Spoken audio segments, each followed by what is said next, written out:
You have no idea how much damage she's already done to this family. Amanda, if she keeps pushing, the whole thing could come crashing down. That private email she sent you? The one about her doubts? We need to make sure the rest of the family sees it. She can't be trusted. The old photo she found? I told you to hide it better. If she shows it to your brother, everything we've told him about the family will be questioned. Generosity only works if they know their place. I've given them the cabin the support, and this is how she repays me by digging into things that aren't her business. Make the call. Leak the rest of her messages. By the end of this weekend, she'll either fall in line or be out. Your brother will thank us later. Hi, my name is Sarah Klein. I am 35 years old. I stood frozen in the narrow hallway of the Michigan cabin. One hand still on the doorframe, the other pressed against my chest, like I could physically hold my heart from hammering straight through my ribs. The phone on the kitchen counter had been mine. I had left it there after what I thought was a quick call with my sister-in-law Amanda, speaker on, so I could finish folding towels. I had stepped into the bathroom for 30 seconds.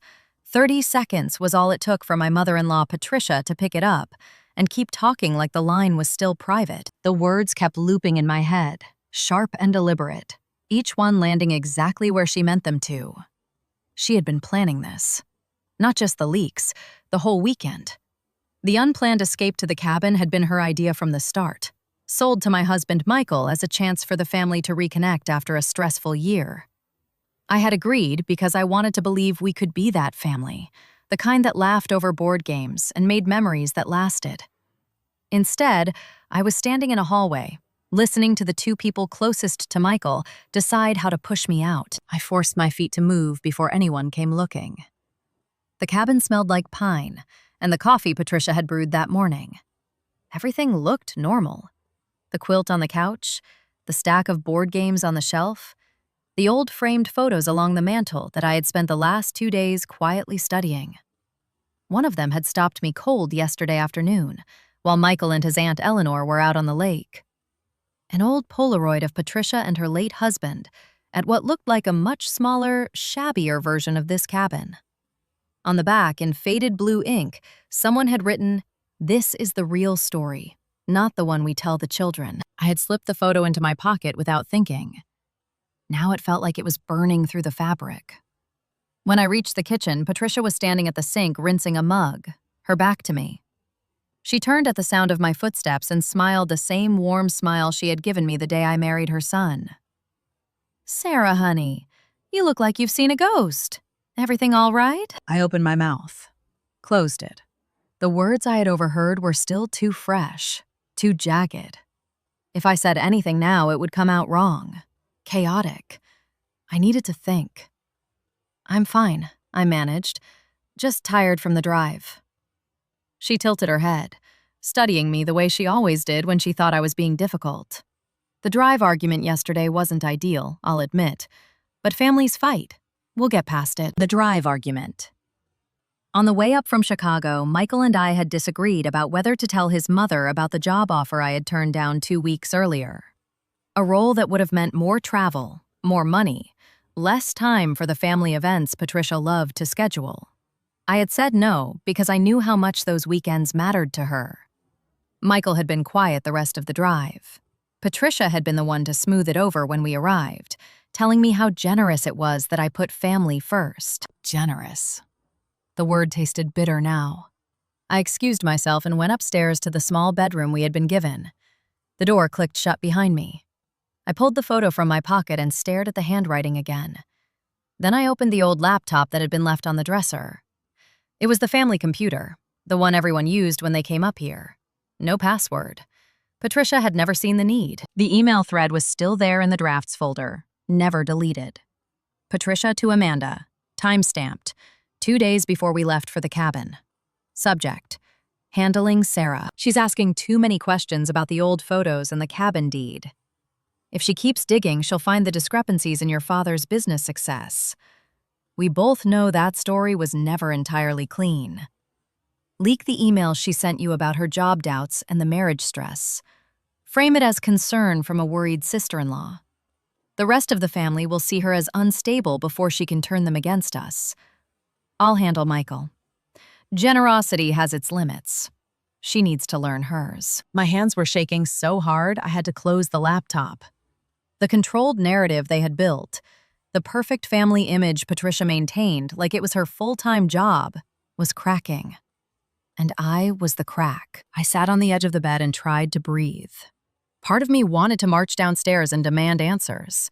Another part, the part that had spent 3 years trying to be the daughter-in-law Patricia could be proud of, wanted to pretend I had never heard any of it, to keep the peace, to protect the version of family I had married into. But the photo in my hand and the email on the screen wouldn't let me. Downstairs, I heard Patricia laugh at something Amanda said on the phone. The same phone I had left on the counter. The call was still going. They were still planning. I stood up. My legs felt unsteady, but I walked to the door anyway.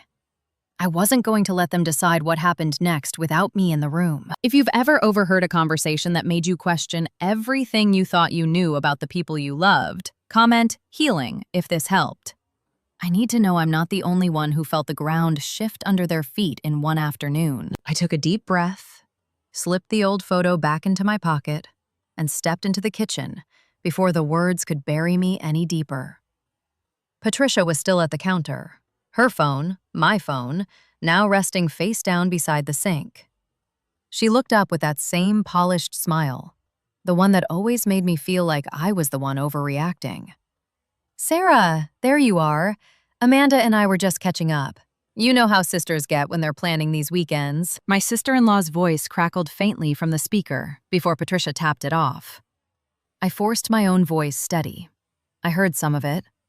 The smile didn't falter, but something sharp flickered behind her eyes. Heard what, exactly? I pulled the photo from my pocket and laid it on the counter between us. The faded handwriting on the back faced up. This, and the email thread on the family laptop, the one you and Amanda never deleted. Patricia's hand paused halfway to the coffee pot. For a split second, the mask slipped raw irritation, the kind that comes from being caught mid-strategy. Then it smoothed back into place. "Sweetheart, you're reading too much into old pictures and old drafts. Your father-in-law's business had its rough patches like every family. We protected the story so Michael and Amanda could grow up proud. That's what parents do. You're new to this family. You don't understand the weight of keeping things steady." The words landed like small, precise cuts.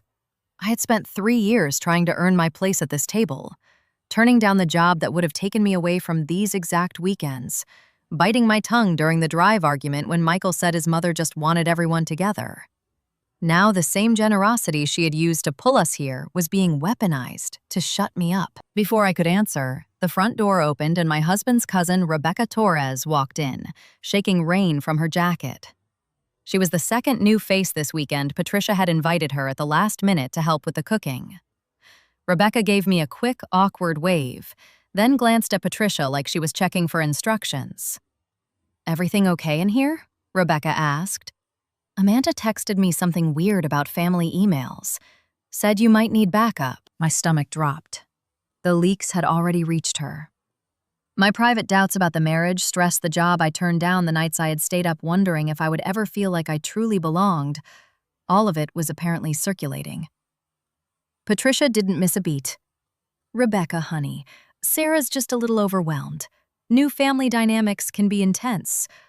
Why don't you go unpack while we sort this out?" Rebecca hesitated, eyes flicking between us, then nodded and headed upstairs. The moment she was gone, Patricia turned back to me, voice lower, colder. "You see what happens when you start digging? People get uncomfortable. Emails get shared. Stories get questioned. I've spent decades building something solid here. If you keep pushing, the only person who loses is you. Michael loves this family. He won't choose sides against his own mother." The threat was wrapped in the same generous tone she used when she offered us the cabin for the weekend. "Stay. Behave. Or the support disappears." I felt the ground tilt again. Part of me wanted to scream that I had only been trying to understand the family I had married into. Another part, the part that had stayed quiet during the drive argument, wanted to apologize and make it stop. But the photo in my hand and the email thread in my head wouldn't let either version win. I turned and walked out onto the back deck before I could say something I couldn't take back. The lake stretched gray and restless under the Michigan sky. My hands were shaking. I pulled out my own phone, now returned to me, and opened the message thread with Michael. I typed 3 words. "We need to talk."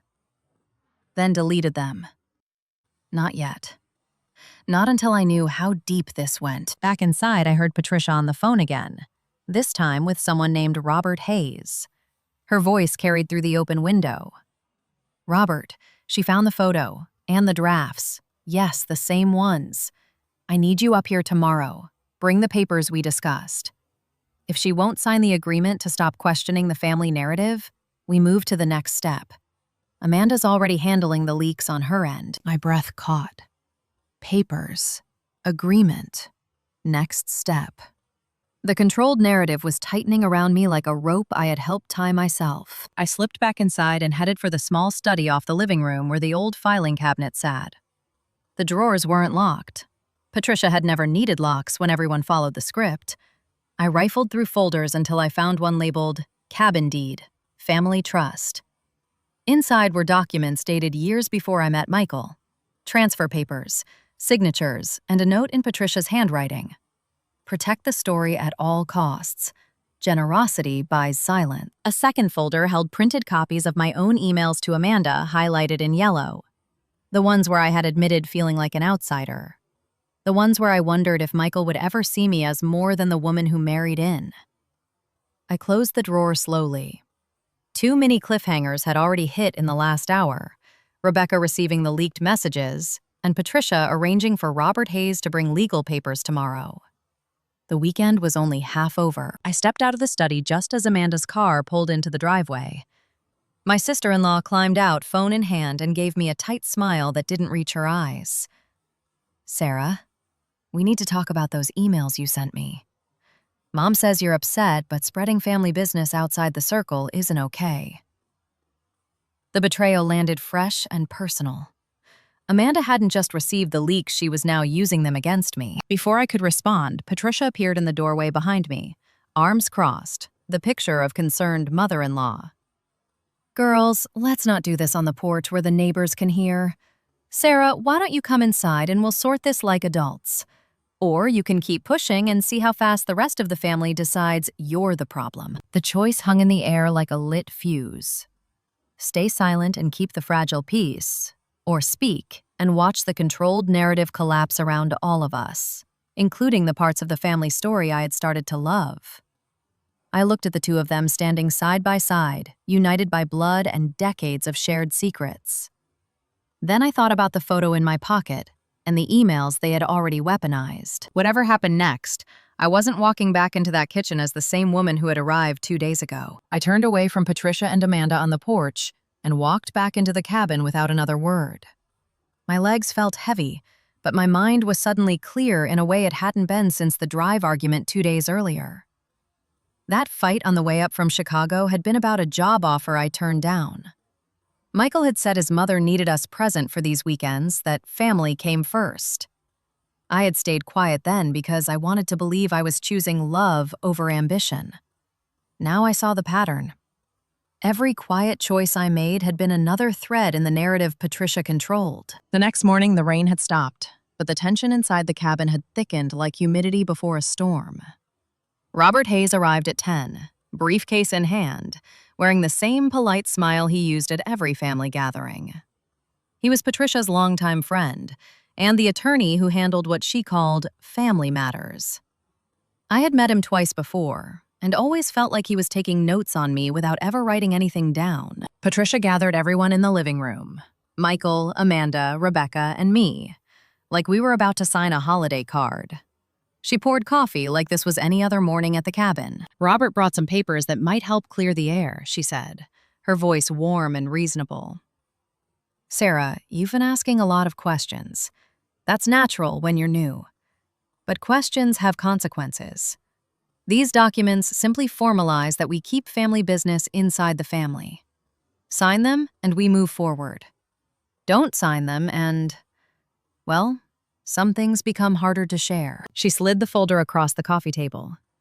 The top page was an agreement of family confidentiality. It outlined that I would stop inquiring into old photos, old deeds, or any discrepancies in family history. In exchange, I would retain full access to the cabin and all future family events. Refusal meant I would be asked to step back from non-essential gatherings until trust was rebuilt. The language was careful, almost generous. The intent was surgical. Michael shifted beside me on the couch. "Mom, this feels extreme. Sarah's just trying to understand where she fits." Patricia's smile stayed soft, but her eyes sharpened. "Your wife has been reading private emails and old pictures that were never meant for her." Amanda shared some of Sarah's own messages with me out of concern. Rebecca received one too. "This isn't about understanding Michael. It's about stability. I've given this family the cabin, the traditions, the story we all live inside. Generosity like that deserves respect in return." The room went quiet, except for the tick of the old clock on the mantel. Rebecca looked down at her hands. Amanda stared at the lake through the window. Michael's jaw tightened, but he didn't reach for the papers. I picked up the folder instead. The second page listed consequences in the same careful language. Exclusion from holiday planning, limited communication with extended relatives, and a note that continued disruption could affect Michael's standing in family decisions. It was the legal version of the phone call I had overheard. Stay in line or lose the family. I had tried so hard to join. I closed the folder and set it back on the table without signing. I came here to be part of this family, not to sign away the right to ask questions when something doesn't add up. Patricia's voice stayed even, but the sarcasm underneath cut deep. "Of course you did. That's what everyone says until they realize keeping the story intact is harder than tearing it apart. Your emails to Amanda made that very clear. How unsure you were about fitting in, how much the pressure bothered you. Those doubts are already out there now. People are talking. The only way to stop the talk is to stop feeding it." The leaks had done exactly what she planned. My private doubts, shared in what I thought were safe sister-in-law conversations, were now weapons being used to paint me as the unstable one. The controlled narrative was collapsing, but Patricia was trying to collapse it on top of me. Michael stood up. "I need air." He walked out onto the deck without looking at anyone. The door clicked shut behind him. That was the first mini cliffhanger of the morning. My husband choosing distance instead of defense. I followed him a minute later. The lake was calm now, reflecting the gray sky. Michael leaned on the railing, hands gripping the wood like it might steady him. "She's always been like this about the family story," he said quietly. "Dad's business had problems. Mom fixed the narrative so Amanda and I wouldn't have to carry the mess. I never questioned it because it felt protective. But the emails. She showed me some of what you wrote to Amanda. I didn't know you felt that far outside everything." The second mini cliffhanger landed harder. Even my husband had been shown the leaked messages. The betrayal wasn't just from Patricia and Amanda anymore. It had reached the person I had married. I pulled the old photo from my pocket and handed it to him. This was in the mantle album. The message on the back isn't about protecting anyone. It's about hiding something that doesn't match the story she sells. And the email thread on the family laptop confirms they plan to use my own words against me this weekend. Michael read the back of the photo twice. His face changed confusion first, then something closer to anger. "She told me Dad built everything from nothing. This says the cabin was bought with money that wasn't clean. And she's been sitting on it for decades." We stood there in silence for a long minute. Then he said the words that broke something small and permanent between us. "I need to talk to her alone before I decide anything." He went back inside. I stayed on the deck watching the water. The choice I had been dreading had arrived. I could keep fighting inside a story that had never been written for me. Or I could step out of it while I still had my own voice. Robert Hayes left an hour later with the unsigned papers still in his briefcase. Patricia didn't speak to me for the rest of the afternoon. Amanda avoided eye contact. Rebecca kept to the kitchen like she was afraid of getting caught in the crossfire. The cabin that had been offered as a generous escape now felt like a trap I had walked into willingly. That evening, after Michael went to bed early with a headache he claimed was from the stress, I found Patricia alone in the study. She was sorting through the same filing cabinet I had opened the day before. When she saw me in the doorway, she didn't look surprised. "You didn't sign," she said. It wasn't a question. "No." She closed the drawer and turned to face me. For the first time all weekend, the polished warmth was gone. What remained was tired and sharp. I did what I had to do to keep this family from falling apart the way my parents did. The story about your father-in-law's success was the only thing holding us together after the real version almost destroyed everything. Amanda and I leaked your emails because we needed you to stop asking before you found the parts that would hurt Michael more than they hurt you. That photo you found? It was supposed to stay buried with the rest of it. The ironic twist landed quietly in the space between us. Patricia hadn't been protecting a perfect legacy. She had been protecting Michael from knowing how close the family had come to losing everything years ago. The leaks, the pressure, the agreement papers, they were all attempts to keep the next generation from repeating the same fractures. In trying to shield her son, she had fractured the one relationship he had chosen for himself. I nodded once. "I understand why you did it, but I won't sign away the right to ask questions in my own marriage. And I won't stay inside a story that requires me to disappear to keep it intact." Patricia's shoulders dropped a fraction. "Then you're choosing to walk away from the family that took you in." "I'm choosing to keep the parts of myself that don't require permission to exist." I left the study without waiting for her answer. The next morning, I packed my bag while Michael was still asleep. I left a note on the kitchen counter. "I love you. I need space to figure out what that means when the story keeps changing. Call me when you're ready to talk without the papers between us." Rebecca drove me to the airport without asking questions.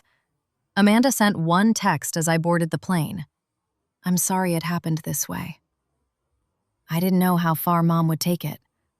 Patricia never texted at all. 2 weeks later, Michael came to Chicago. We met at a quiet cafe near the lake. He looked older than he had at the cabin. He told me he had confronted his mother with the photo and the email thread. She hadn't denied any of it. She had simply said the same thing she told me in the study. Some stories are the only thing holding certain families together. He didn't ask me to come back to the cabin. He didn't ask me to sign anything. He just said he understood why I left and that he needed time to decide what version of his family he wanted to carry forward.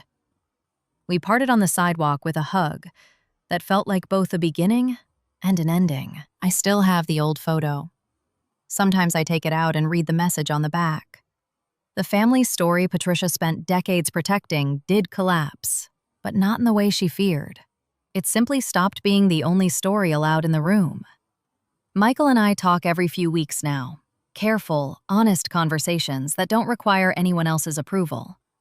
Amanda reached out once to say she had stopped forwarding my old emails. Patricia has not contacted me since the cabin. The loss is real. I no longer have access to the cabin weekends, the holiday traditions, or the inherited stories that once felt like they could become mine. Those memories now belong to a version of the family I chose not to disappear inside. But I kept something else. The ability to ask questions without signing them away. The ability to walk out of a room when the generosity on offer comes with a price tag attached to my silence. Protecting your dignity sometimes means accepting that the family you wanted and the family that exists may never be the same thing. I chose the version of myself that could live with that difference. Some days it feels like freedom. Other days, it feels like the quietest kind of grief. Both are true. Both are mine. Thank you for listening to my story. If you've ever had to choose between keeping the peace inside someone else's narrative or protecting the truth of your own life, comment "healing" if this helped. I'd genuinely like to know what you would have done in that living room when the papers came out.